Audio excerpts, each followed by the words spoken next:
여러분 안녕하세요. 6학년 1학기 국어 5단원 첫 번째 시간입니다. 이번 5단원의 제목은 속담을 활용해요입니다. 그래서 이번 단원에서는 속담을 활용해서 자신의 생각을 효과적으로 표현하는 방법에 대해 알아보겠습니다. 교과서 146쪽입니다.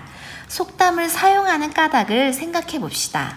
여러분이 아는 속담과 그 뜻을 붙인 쪽지에 써서 속담 나무에 붙이고 친구들에게 소개해 봅시다.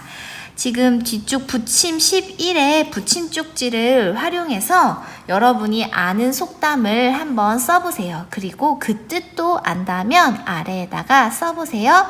잠시 멈추고 해보세요. 그러면 우리 선생님과 함께 속담을 하나씩 알아보도록 합시다.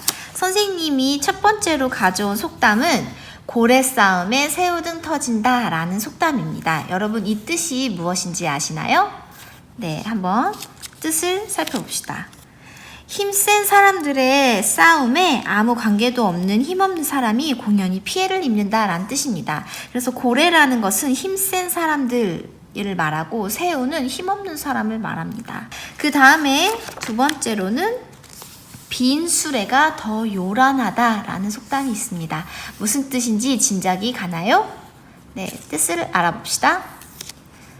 속에 든 것이 없는 사람일수록 허세를 부려서 말이 많고 시끄럽다 라는 뜻입니다. 괜히 말만 많은 사람들을 우리가 빈수레가 더 요란하다 이렇게 말을 할 수가 있겠습니다. 그 다음에는 될성 부른 나무는 떡잎부터 안다 라는 속담이 있습니다. 될성 부른 나무, 즉 크게 클 수 있는 나무는 떡잎. 떡잎은 우리 식물이 자랄 때 제일 먼저 나오는 잎을 말해요. 떡잎이 날 때부터 안다. 무슨 뜻일까요? 자라서 크게 될 사람은 어릴 적부터 다르다라는 것을 알 수 있겠습니다. 열길 물속은 알아도 한길 사람 속은 모른다. 무슨 뜻인지 짐작이 가나요? 알아봅시다. 물은 아무리 깊어도 그 속을 헤아릴 수 있지만 사람의 마음은 알기 어렵다라는 뜻입니다. 열길이라는 것은 이 물 속의 깊이가 10길 정도가 될 정도로 깊은데 그래도 물 속은 비춰서 볼 수 있지만 한 명의 사람 속은 알 수가 없다라는 뜻입니다. 이 속담은 많이 들어봤을 거예요. 3살 버릇 80까지 간다. 3살 때 생긴 버릇은 80살이 되어서도 갖고 있을 정도로 버릇은 고치기 힘들다 라는 뜻입니다. 마지막으로 요 위에다 붙여볼까요? 발 없는 말이 천리 간다. 네, 여기서 천리는 굉장히 먼 거리인데 지금으로 따지면 약 392km 정도라고 합니다. 무슨 뜻일까요? 입에서 한번 내뱉은 말은 쉽게 금방 퍼진다라는 뜻입니다. 그래서 말조심을 해야 된다는 거죠. 그래서 이렇게 오늘 속담 여러 가지를 한번 알아봤습니다. 그러면 147쪽으로 넘겨봅시다. 그림을 보고 뜻이 같은 여러 속담을 생각해 봅시다. 1번. 와, 교실이 깨끗하게 정리정돈되어 있네요. 선생님, 우리나라 속담에 백지장도 맞들면 낫다라는 말이 있는데 친구들과 함께 청소하니 쉬웠어요. 그랬군요. 여러분이 협동의 힘을 알았군요. 그러면 협동을 말한 속담에는 또 무엇이 있을까요? 땡땡땡땡 이라는 속담이 있어요. 라는 뜻이 있네요. 자, 이 만화를 보니까 지금 여기에 백지장도 맞들면 낫다라는 속담이 나왔어요. 이 속담의 뜻을 여러분 유추할 수 있었나요? 네, 여기서 말하는 백지장은 백지, 즉 흰 종이 한 장을 말해요. 흰 종이 한 장도 맞들면, 함께 들면 낫다, 쉽다라는 뜻입니다. 그래서 아무리 쉬운 일도 함께하면 더욱 쉽다라는 뜻입니다. 그래서 협동의 의미를 담은 속담이네요. 그러면 이 협동의 뜻을 가지고 있는 또 다른 속담 여러분 아는 거 있나요?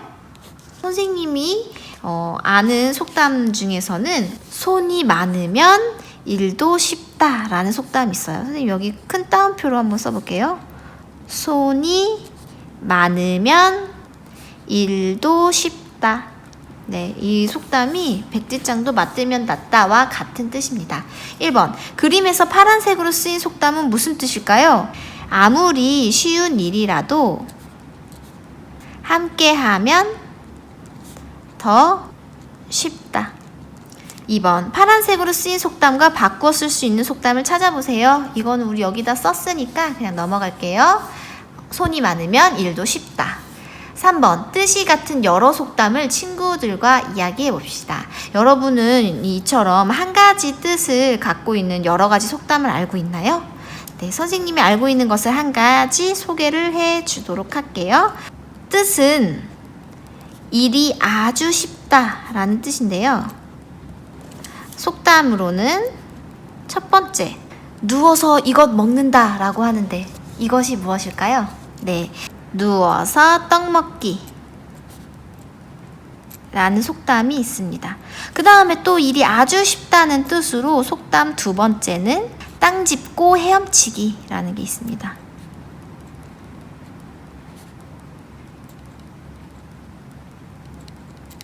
네, 이렇게 정리를 해볼게요. 땅 짚고 헤엄치는 것은 굉장히 쉽죠. 왜냐하면 물속에서 헤엄치려면 뜨려고 발버둥도 치고 이렇게 손도 해야 되지만 땅을 짚고 있으면 그냥 헤엄치는 신용만 하면 되니까 아주 쉽다는 뜻이죠. 누워서 떡 먹는 것도 마찬가지로 누워서 먹는 것은 쉬운 일이기 때문에 그렇습니다. 그럼 안경 박사 읽어볼게요. 도서관에 있는 속담 사전이나 국립국어원 누리집에 있는 표준국어 대사전을 활용하면 더 많은 속담을 쉽게 찾을 수 있어요. 여러분들 속담 사전을 지금 도서관에서 찾기가 어려운 친구들은 네이버에서 검색창에 속담 사전이라고 치면 속담을 검색할 수 있는 그런 페이지가 나옵니다. 그래서 그걸 이용해서 다양한 속담을 찾아보면 좋을 것 같아요. 한 장을 넘겨보겠습니다. 148쪽 속담들을 사용한 상황들을 보고 파란색으로 쓰인 속담을 사용한 까닭을 생각해 봅시다. 가나 다 이렇게 세 가지 상황이 있습니다. 그 상황마다 속담을 쓰였을 때 어떤 좋은 점이 있는지 한번 알아볼게요. 첫 번째, 글을 쓸 때 영준의 가족은 이삿짐 싸는 차례를 서로 다르게 생각했어요. 할머니와 이모께서는 깨지기 쉬운 항아리나 유리 그릇부터 싸라고 하셨고 삼촌께서는 텔레비전이나 컴퓨터부터 옮기라고 하셨어요. 사공이 많으면 배가 산으로 간다 라는 속담처럼 서로 의견을 굽히지 않아 시간만 흘러갔어요. 네, 사공이 많으면 배가 산으로 간다 라는 뜻은요, 사공, 즉 뱃사람이 많이 잔소리를 하거나 참견을 한다면 배가 바다로 가야 되는데 엉뚱한 산으로 간다 라는 뜻이에요. 그래서 이 아래에다가 뜻을 정리해 봅시다. 여러 사람이 자신의 주장을 내세우면 일이 제대로 되지 않는다. 자, 이렇게 글을 쓸 때 속담을 쓰면 좋은 점이 무엇일지 우리 여기 한번 뜯어서 열어봅시다. 속담을 사용한 까닭. 글을 쓸 때 속담을 사용하면 밑줄 쳐봅시다. 자신의 생각을 효과적으로 드러낼 수 있기 때문입니다. 네, 내 생각을 효과적으로 드러낼 수 있습니다. 다음 두 번째, 말을 주고받을 때 속담을 사용하면 어떤 점이 좋은지 알아봅시다. 윤경아, 내가 청소 도와줄게. 우진아, 괜찮아. 혼자서도 할 수 있어. 바늘 가는데 실 간다라고 했어. 우리는 짝이니까 함께 하자. 재미있는 말이네. 고마워. 네, 여기서 바늘 가는데 실 간다 라는 말, 속담을 알아봅시다. 우리가 바느질을 할 때는 꼭 있어야 할 게 바로 바늘과 실인데요. 바늘과 실 둘 중에 하나라도 없으면 바느질을 할 수가 없습니다. 즉, 바늘 가는데 실 간다라는 뜻은 서로 떨어질 수 없는 아주 가까운 사이를 말합니다. 써봅시다. 서로 떨어질 수 없는 아주 가까운 사이. 자, 이처럼 대화를 주고받을 때 속담을 사용하면 좋은 점이 무엇일까요? 열어봅시다. 서로 말을 주고받을 때 속담을 사용하면 지금 이 친구 말처럼 재미있는 말이네. 흥미를 이끌어낼 수 있기 때문이다. 흥미를 이끌어 낼 수 있기 때문이다. 네, 재미있게 대화를 나눌 수 있습니다. 세 번째, 자신의 의견을 제시할 때 속담을 사용하면 어떤 점이 좋을까요? 친구들이 바른 몸가짐으로 항상 웃으며 인사하면 좋겠어. 하나를 보면 열을 안다 라는 말이 있듯이 작은 행동 하나에 그 사람의 많은 것이 드러나게 돼. 친구의 의견이 옳은 것 같아 라고 생각을 하네요. 하나를 보면 열을 안다 하는 것은 무슨 뜻일까요? 네, 하나의 행동만 봐도 그 사람이 어떤 사람인지 알 수 있다 라는 뜻입니다. 정리해 봅시다. 한 가지 행동만 봐도 그 사람의 성품을 알 수 있다.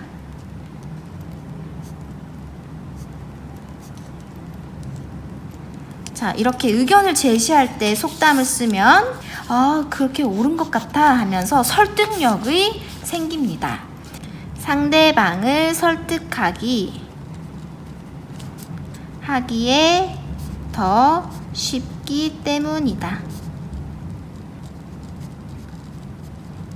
네, 이렇게 해서 속담을 사용한 까닭 3가지를 알아봤어요. 첫 번째로, 글을 쓸 때 속담을 사용하면 자신의 생각을 효과적으로 드러낼 수 있고, 말을 주고받을 때 사용하면 흥미를 이끌어낼 수 있고, 자신의 의견을 제시할 때는 상대방을 설득하기에 더 쉬울 수 있습니다. 그러면 149쪽으로 넘어가 볼게요. 속담을 사용한 경험을 친구들과 이야기해보고 속담을 사용하면 어떤 점이 좋은지 생각해봅시다. 속담을 사용해 자신의 생각을 말하거나 누군가에게 속담을 들은 경험을 말해보세요. 감기에 걸린 동생이 찬 음식을 먹고 배탈이 난 것을 보고 엎친데 덮친다 라고 말했어. 우리 이 말은 사자성어로 설상가상이다 라고도 하는데요. 네, 안 좋은 일은 겹쳐서 일어난다. 감기에 걸렸는데 배탈까지 일어난다 라는 것을 엎친 데 덮친 격이다 라고 말합니다. 고운 말을 쓰자고 주장하는 글을 시작할 때 관심을 끌려고 가는 말이 고와야 오는 말이 곱다 라는 속담을 쓴 적이 있어. 네, 글을 시작할 때 이렇게 관심이나 흥미를 유발하는 쓰임을 할 수 있겠습니다. 그러면 아래에 친구들이 말하는 경험을 듣고 속담을 사용하면 어떤 점이 좋은지 정리해 봅시다. 우리 앞에서 말한 요 3가지를 한번 정리를 해볼게요. 첫 번째는 자신의 생각을 효과적으로 드러낼 수 있다. 효과적으로 드러낼 수 있다. 두 번째로 흥미를 이끌어낼 수 있다. 듣는 사람의 흥미를 이끌어낼 수 있다.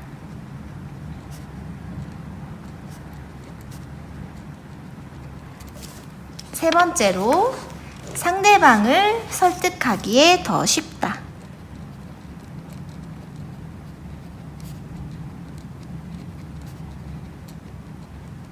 더 쉽다.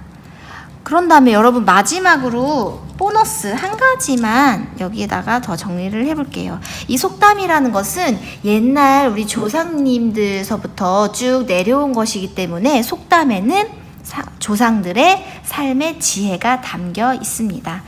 조상들의 삶의 지혜와 슬기를 알 수 있다. 이렇게 보너스 한 가지 더 정리를 하면 되겠습니다. 그래서 오늘은 속담을 사용하면 좋은 점에 대해서 알아봤습니다. 여기까지 마치겠습니다. 수고하셨습니다.